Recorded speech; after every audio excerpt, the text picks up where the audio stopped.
Il y a environ 2,5 millions d'habitants dans les territoires d'outre-mer, auxquels il faut rajouter 1 million d'ultramarins installés dans l'Hexagone, comme Leïla, une chanteuse de Maloya réunionnaise, exilée à Sète.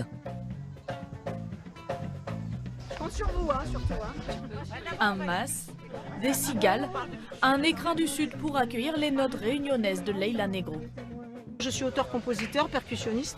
Et tout ce que je joue, ce sont mes morceaux que j'écris et voilà, que je restitue sur le tambour notamment. Le tambour, percussion principale du Maloya. Une musique venue de la Réunion que Leïla Negro porte sur scène depuis plus de 20 ans. Le Maloya, c'est la musique des anciens esclaves de la Réunion. C'est une musique qui est classée au patrimoine mondial donc de l'UNESCO. La plupart du temps, elle est portée par les hommes qui étaient derrière cette expression d'une douleur et surtout au rouleur, donc le gros tambour sur lequel je joue moi. Et je suis une des rares femmes qui joue en professionnel, je suis même pratiquement la seule à tenir bon. C'était vachement émouvant, même si je ne comprends pas. La voix qu'elle a et puis la mélodie, elle est un peu mélancolique. Je trouvais que c'est touchant. Maloya, Sega, la chanteuse fait voyager son public. Un jour, elle est passée à la télé. Catherine tranquille sous les cocotiers. On la croit originale, mais elle est vraie. C'est gai, c'est léger et c'est énergique à la fois. Entre deux concerts, c'est à Sète que l'artiste vit et compose. En 2000, invitée d'un festival sétois et séduite par la ville, elle quitte la Réunion pour continuer sa carrière dans l'Hexagone.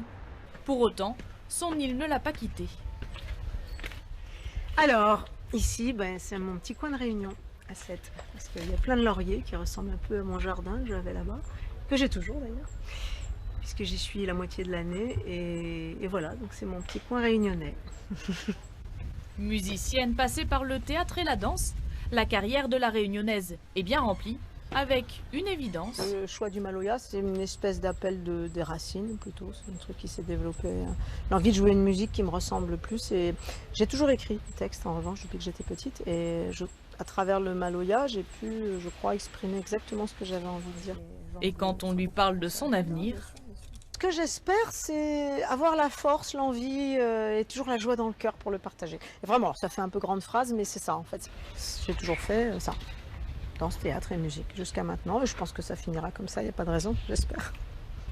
Un amour du Maloya que Leïla Negro partage avec une envie, parvenir à réunir sur scène un ensemble de femmes au tambour.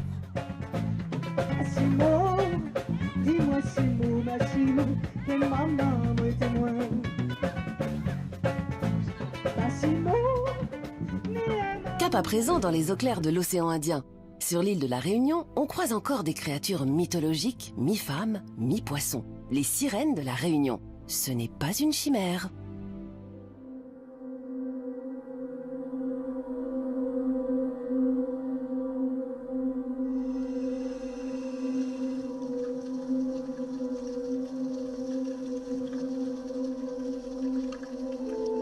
Un ballet féerique en symbiose avec les éléments. Cette ancienne championne de natation synchronisée pratique la nage sirène. Son costume lui permet de se fondre dans le personnage.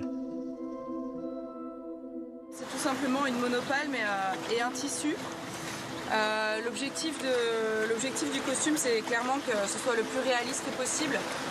Donc là, on dirait pas parce que c'est hors de l'eau, mais c'est vrai que dans l'eau, ça fait vraiment un effet écaille. La nage sirène est une discipline sportive.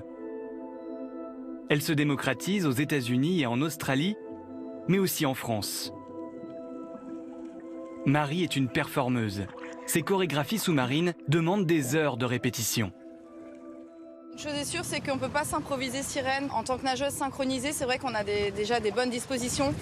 Parce qu'en natation synchronisée, on bosse beaucoup l'apnée, au niveau cardio, au niveau gainage, au niveau tout ça. Donc c'est vrai que ça donne déjà des bonnes bases pour être une sirène, on va dire.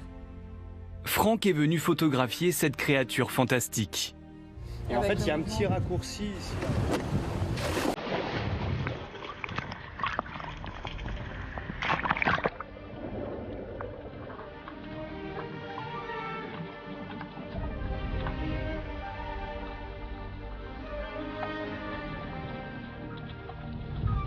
Son travail photographique est à la frontière entre deux mondes. Le fait de pouvoir faire des photos avec quelque chose qui est à la fois imaginaire et quelque chose de réel, parce que là en fin de compte la sirène c'est l'imaginaire mais la tortue elle est réelle, donc tout à l'heure on a pu associer un petit peu ces deux espèces quoi.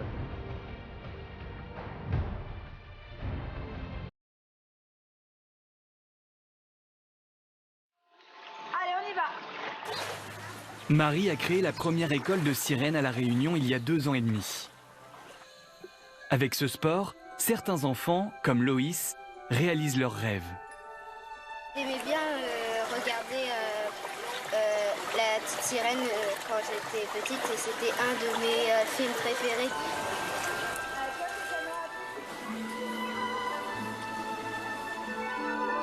Le plaisir d'être sirène n'est pas réservé aux femmes.